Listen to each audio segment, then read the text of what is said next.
Oke, kembali lagi bersama channel aku di Krisna Agustara TV.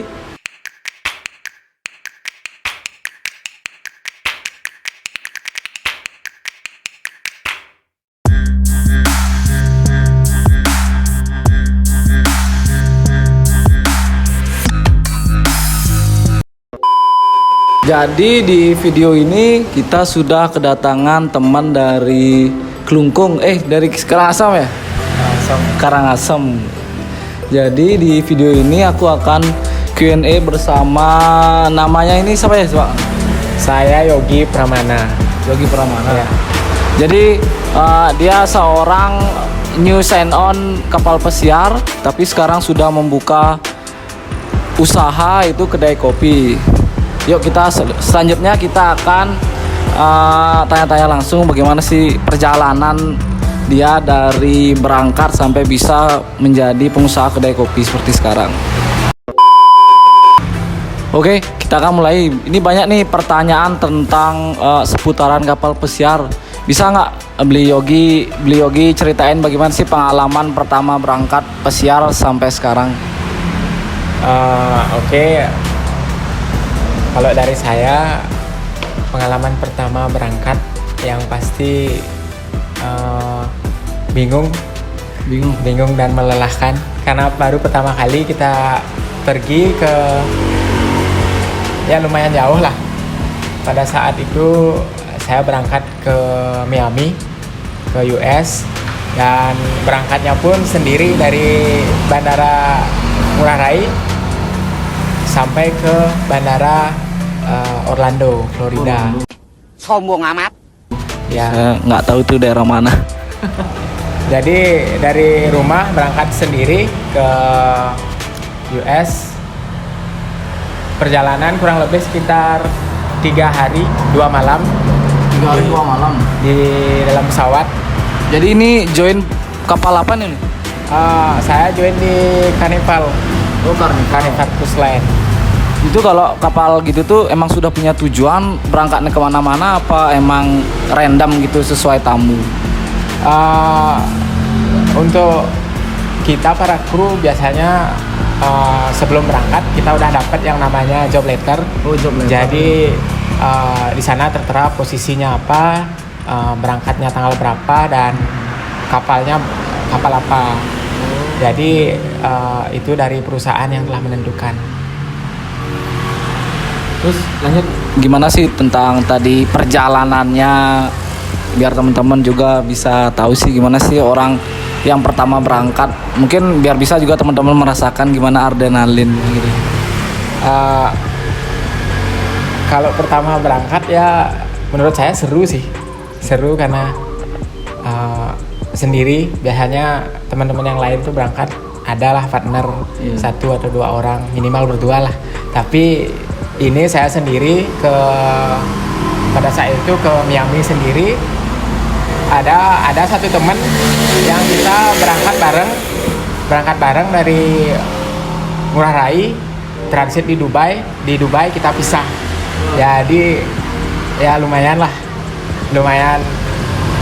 kalau istilah Balinya ngetuk gimana nih sendiri. Dan pada saat itu saya ikutin aja job letternya, ikuti tiket penerbangannya, dan pada saat bandara terakhir saya ketinggalan bus yang akan mengantar menuju ke ship, ya, ke kapal. Jadi saya memutuskan untuk naik taksi. Lumayan lama juga nyari taksi karena ya pada saat itu saya bekalnya cuma pas-pasan berapa dolar aja. Jadi saya nego dulu sama supir taksi, mau nggak kalau kesini berapa bayar. Setelah deal baru saya diantar, dan untung nggak telat pada saat. Apa kisaran taksi di sana? Kalau kisaran taksi di sana pada saat itu saya bayarnya sekitar $120 kalau nggak salah. $120 berarti lumayan ya. Hampir berapa tuh kira-kira?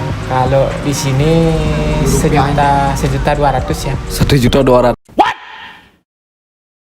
What the fuck? Biar taksi. Ya, bayar taksi 30 menit aja. Gimana kalau taksi Indonesia kita $1.200.000 juga per 30 menit? seminggu sewa taksi kalau di Indonesia.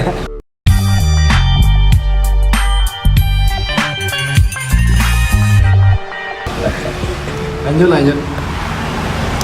Terus gimana setelah ke taksi, naik taksinya gimana lagi? Setelah naik taksi, akhirnya sampai dengan selamat. Saya juga nggak nyangka saya sampai dengan selamat di sana. Dan pada saat join pertama, di sana udah banyak ada teman-teman orang Bali lah. Kalau kita kan orang Bali, hampir di kapal saya hampir 30% kebanyakan orang Bali. Jadi di sana saya ketemu senior dan tanya-tanya pertama ini gimana. Pertama sampai sana saya medical check up dulu. Medical check up di atas kapal. Setelah itu istirahat, makan, istirahat mandi, setelah itu langsung kerja pada saat itu juga.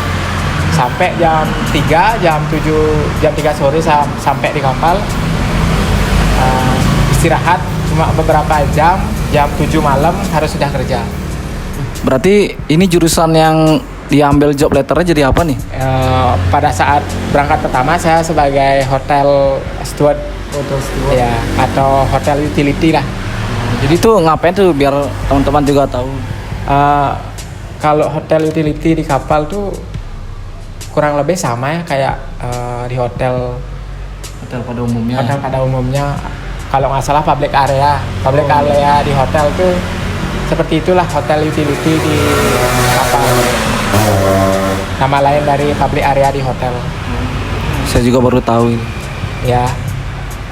Itu untuk pertama baru masuk setelah medical check up, nggak ada kita lagi dikasih training apa gitu, karena kan kita orang baru gitu loh, pertama berangkat juga. Pas di sana untuk hari pertama kita kerja dulu, kerja setelah itu dapat ID card biar kita bisa kalau mau belanja keluar biar bisa keluar. Dan sampai di sana saya training juga selama 1 minggu, mulai dari training safety di kapal, training manajemen, training USPH, US Coast Guard dan lain sebagainya.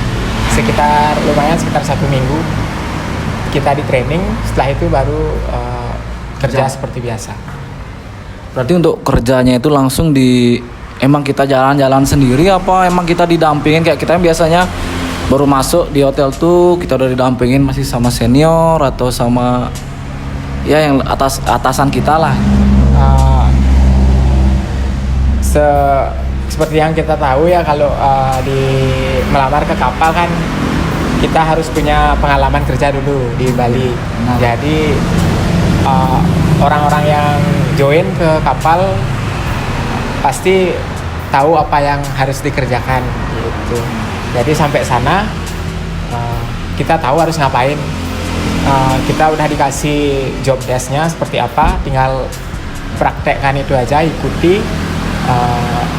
Jangan menyalahi aturan dan sesuai prosedur. Tapi untuk orang-orang yang baru biasanya kita tetap dikontrol sama supervisor juga ada di kapal. Kita dikontrol beberapa kali, tapi untuk didampingi enggak ya, karena kita sudah dianggap bisa untuk mengerjakan satu hal ini. Berarti sudah gampang lah, teman-teman juga nggak perlu takut untuk yang baru pertama berangkat, karena emang sudah ada sistemnya lah di sana, nggak perlu takut banget. Karena dari dalam hal berangkatnya sampai kita dapat job di sana pun sudah ada sistemnya, jadi tinggal kita jalankan saja ya berarti ya. Terus kalau ini banyak yang nanya nih, kalau di public area ini ngapain aja sih setiap harinya? Karena banyak isu-isu yang bilang kerjaan public area itu housekeeping itu kotor sekali. Gimana sih menurut beliau gimana? Kalau soal kerjaan relatif ya, tergantung yang menjalani, tergantung kita yang menjalani. Kalau di public area dibilang kotor, kadang ada kotornya, kadang santai, kadang bersih banget, nggak ada kerjaan, kadang banyak banget ada kerjaan. Kita tergantung situasi di lapangan ya. Kalau kita sebagai housekeeping tergantung situasi di lapangan kita bekerja. Jadi kalau banyak isu-isu yang dibilang housekeeping capek lah kerjaan kotor dan capek, itu tergantung sebagai kita yang menjalani. Karena di sana, apalagi di sana udah difasilitasi dengan alat-alat yang lengkap dan safety, mulai dari selop tangan dan lain sebagainya. Jadi kita terhindar dari yang namanya kotor ataupun bakteri. Itu kita udah tahu bagaimana caranya untuk menangani ini. Oh, berarti lengkap lah ya, dibilang keamanannya, safety-nya juga sangat dijaga lah. Berarti mengutamakan apa sih kalau kita bilang di Indonesia kan, mengutamakan keselamatan staf dulu, pegawai dulu gitu ya. Terus banyak nih yang tanya, hal paling jeleknya menjadi housekeeping di kapal pesiar tuh apa sih, Bli? Kalau jeleknya, Kan ini baru pertama berangkat, pasti kelihatan lah jeleknya gitu lah. Jeleknya kadang ya pasti ada aja ya. Namanya juga kerjaan pasti ada baik dan buruknya. Kalau di housekeeping kita biasanya waktu-waktu pergantian tamu atau yang namanya embarkasi, setiap seminggu sekali. Di sana kita lumayan berat kerjaannya, mulai dari apalagi yang sebagai room attendant ya, atau cabin steward disebut di kapal, itu punya satu section 38 kamar. Jadi satu hari itu selama 5 jam, gimana kita harus bersihin 38 kamar selama 5 jam. Hal jelek yang ada di kapal pesiar sebagai housekeeping ini coba sih jelasin, Bli, gimana sih, Bli? Kalau biasa ya, namanya kerjaan pasti ada baik dan buruknya. Kalau di housekeeping sendiri itu kadang jeleknya kita nggak bisa ngatur waktu, karena kerjaan kebanyakan dan kita nggak bisa manage waktu kita sendiri. Jadi kadang di sana kita jam makan pun nggak ada, jadi kepake untuk kerja. Harusnya kita udah makan, istirahat, santai, tapi kita masih kerja, karena yang namanya kerjaan di sana nggak bisa ditebak. Setiap harinya berbeda-beda, situasinya berbeda-beda. Jadi mungkin itu ya, kalau dari segi teamwork dan kerjasama di kapal emang sudah di manage dengan baik. Jadi kita nggak ada yang namanya kerjaan ini nggak ada yang ngambil, kerjaan ini nggak ada yang ngambil. Jadi kalau kerja di sini kan harus saling tunggu sama teman, mau siapa nih yang ngambil kerjaan. Di sana nggak ada, kita udah punya porsi masing-masing. Jadi tergantung gimana kita ngatur porsi kita itu sendiri saat kerja. Terus itu kalau di, kan tadi kita ngomongin jelek-jeleknya, sekarang kita ngomongin gimana sih senangnya, happy-nya menjadi housekeeping itu bagaimana sih, Bli? Happy-nya pasti banyak. Yang pertama itu ada yang pasti ya, tip. Oh iya, tip itu paling enak saya senang. Uang tip pasti setiap hari pasti ada, nggak mungkin berani bilang ya nggak mungkin ada. Apalagi yang dapat section di cabin atau kamar, setiap kamar pasti ada. Jadi setiap kita lihat ada dolar di atas kasur, jadi semangat, cepat-cepat buru-buru buat bersihin biar bisa lanjut ke kamar yang lain. Jadi mungkin itu. Dan di housekeeping salah satu departemen paling besar di kapal, jadi kita bisa ketemu banyak teman, bukan hanya orang Bali, orang kita, orang Indonesia, orang Jawa, dan orang Medan. Dan yang lebih serunya lagi, kita bisa ketemu sama orang-orang luar, orang-orang barat, orang Eropa, Rusia.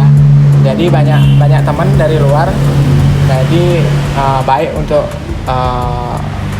pergaulan kita di sana, menambah banyaknya budaya jadi satu di sana tuh hal yang baru buat saya karena saya pertama. Oh gini ternyata seru juga. Boom. Bam. Bop. Bada bop. Boom. Pow. Jadi kepengen berangkat juga nih biar banyak teman. Terus kalau sekarang kan banyak nih juga isu bilangnya sekarang lagi dirumahkan berarti ya? Sekarang lagi dirumahkan karena nggak ada jadwal kan, semua pelayaran tutup karena pandemi. Oh ya, selagi satu lupa ingin nanyain, karena saya juga pernah dengar bilang kalau kita ke luar negeri itu ke kapal pesiar kita bisa jalan-jalan, katanya di nilai plusnya sih di sana. Terus kalau beli Yogi udah kemana sih, pernah sampai misalnya kan mendarat nih, berlabuh lah kapalnya kemana aja sih, gimana sih, ceritain sih teman-teman. Kalau jalan-jalan pasti dapat ya, yang jalan-jalan pasti ada waktu untuk jalan-jalan. Tapi itu tergantung kita. Biasanya kalau saya orangnya mageran. Kalau di kapal mageran, di rumah juga mageran. Jadi habis pulang kerja langsung tidur. Teman-teman yang lain kan, kalau teman-teman yang lain yang suka nongkrong-nongkrong, misalkan kita berlabuhnya di mana, di Bahamas. Bahamas kan terkenal sama pantainya, pantai dan toko-toko budayanya. Jadi banyak teman-teman yang ngajak, ayo keluar yuk ke pantai, minum kayak jemuran, berenang. Jadi Seru kali ya. ya hampir suasananya memang beda. Kita di Bali ada juga pantai tapi suasananya memang beda. Apalagi kita berenang, di depan kita ada kapal yang gede banget. Iya. Jadi bebas foto. Melihat dari internet aja sudah bagus, apalagi langsung ngerasain. I believe I can touch the sky. I think that I'll never night and day, tiny. Spread my wings and fly away. Shout down at a big wonder. Terus kalau kan banyak juga yang bilang kalau kita keluar negeri, kita jalan-jalan, kan banyak yang pulang-pulang tiba-tiba bawa barang-barang mewah. Itu beli Yogi apa ya dibeli itu di sana dikira? Waktu itu nggak Beli apa beli cewek? nggak belum mungkin belum. Soalnya baru pertama ya berangkat. Mungkin nanti bungkus bawa.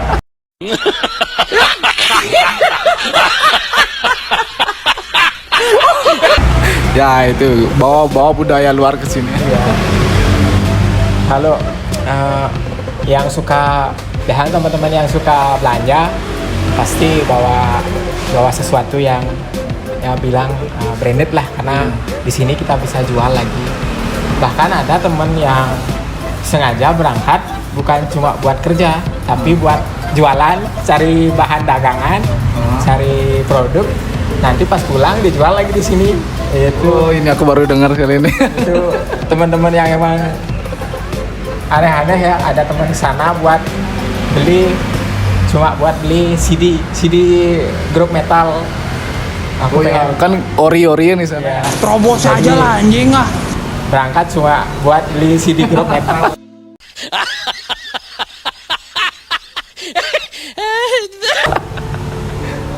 Jadi Pak, tergantung kita yang kalau suka belanja, otomatis belanja. Apalagi di sana nggak, kalau kita belanja di sini kan kena pajak lah. Nanti kita di sana harga asli dari produk itu sendiri, dibuat dari negara itu sendiri kita dapat. Berarti kalau kita keluar, kita belanja, kan kita keluar nih ke dermaga nyandar, kita belanja nih, apa kita dikasih harga sebagai tamu apa disamaratakan di sana?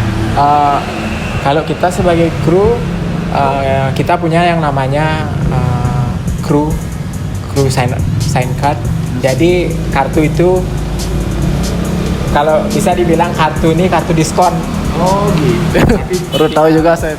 Tinggal kasih kartu ini aja, kita dapat potongan sekitar 30% kalau nggak salah. Oh my god! Wow! Buat Lumayan. 20% waktu ini 20%, tergantung ada promo apa dari toko itu sendiri. Jadi ya lumayan lah, kalau mau belanja bisa lah. Berarti terungkap nih kenapa sih orang yang berangkat pesiar tuh pulang-pulang banyak yang hedon tuh ya. Ternyata lumayan juga ya, ada diskon, barangnya asli juga. Terus kan tadi kita udah banyak cerita-cerita nih. Sekarang coba si Bliogi ceritain bagaimana kemarin pulang pertamanya itu bagaimana. Untuk kepulangan saya waktu itu kan karena kontraknya udah seminggu, kontrak saya udah mau habis, tapi seminggu itu keduluan corona pandemi, jadi semua bandara di US itu otomatis ditutup ya sementara. Lockdown ya berarti. Ya di lockdown, semua bandara di US di lockdown, sampai kita pun yang sebagai perusahaan pelayaran juga kena lockdown. Jadi di kapal tuh benar-benar udah nggak ada tamu lagi, cuma ada kru. Jadi pada saat itu company kita memutuskan untuk memulangkan yang sudah habis kontrak itu, dipulangkan dengan cara berlayar dari Miami, kita diantar ke Tanjung Benoa, Bali.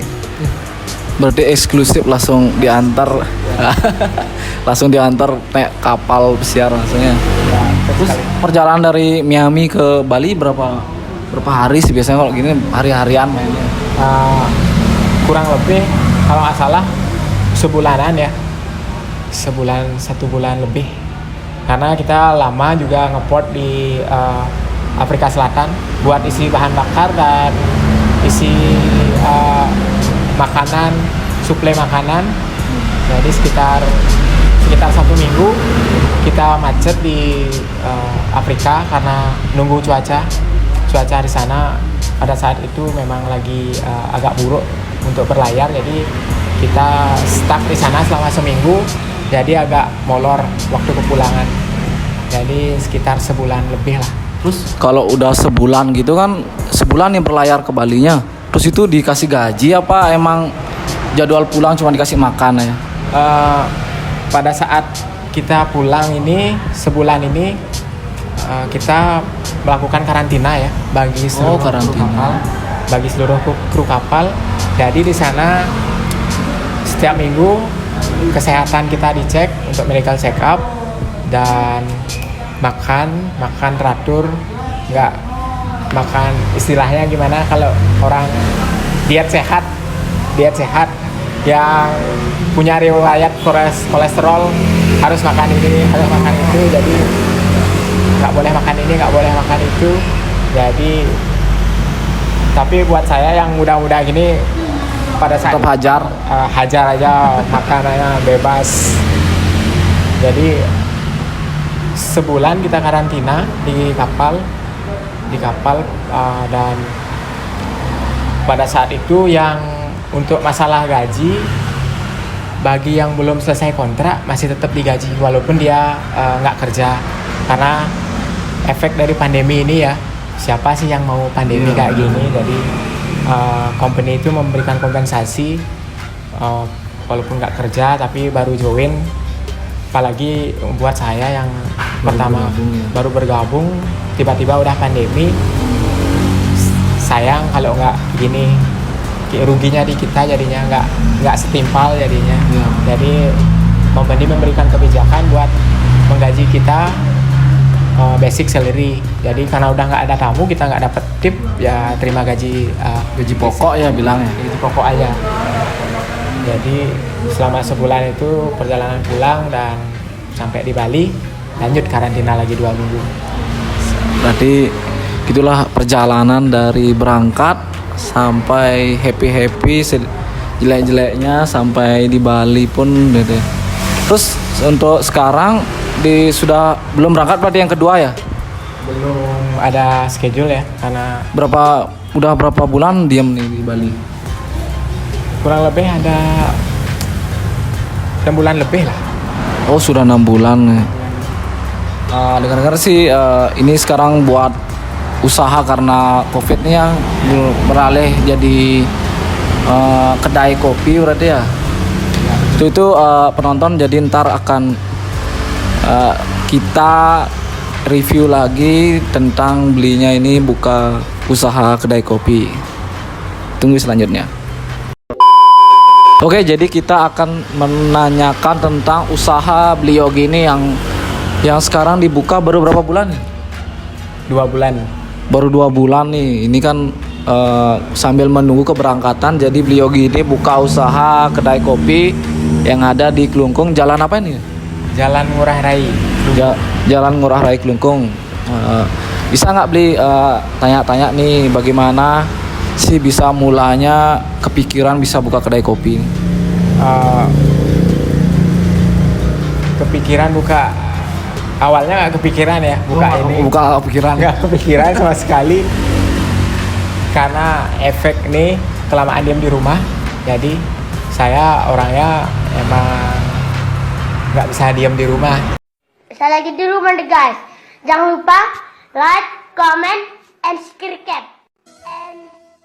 Jadi pasti pengen ketemu sama teman-teman, ngobrol, nongkrong.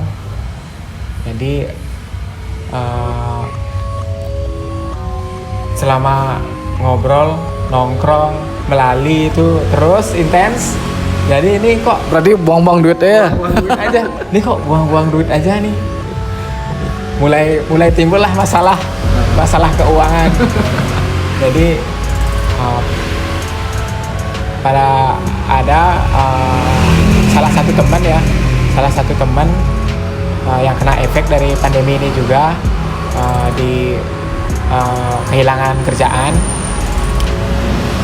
Jadi ketemu dia, ngobrol biasa, gimana cari tambahan nih, gimana cari tambahan nih, udah menipis nih tabungan, nggak ada kerjaan. Jadi awalnya kita buka jualan kopi botolan dan lumayan laku ya, lumayan laku. Setelah itu inisiatif dah sama teman-teman buat kita buka kedai kopi aja. Apalagi salah satu teman kita udah ada pengalaman jadi barista, jadi kita nggak susah-susah lagi buat mau jualan apa sih, mau resepnya kayak gimana. Jadi kita tinggal cari tempat, dapat tempat, oke, buka sama temen seadanya aja dulu.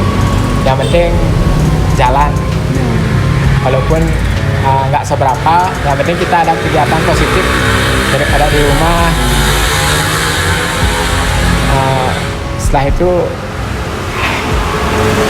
selama kita jalan ini, selama 2 bulan ini, Sungkaryo berjalan lancar ya, walaupun di tengah pandemi, customer nggak sebanyak sebelum pandemi. Jadi walaupun sedikit kita tetap dapat penghasilan ya, buat beli bensin, beli makan di jalan, dan yang lebih lagi kita bisa, terutama saya bisa belajar sesuatu yang baru. Itu yang penting, belajar gimana caranya berbisnis dan gimana caranya buat kopi yang bener gitu. Kan biasanya cewek-cewek idaman bisa senang lah. Cowok-cowok itu paling senang namanya ngopi.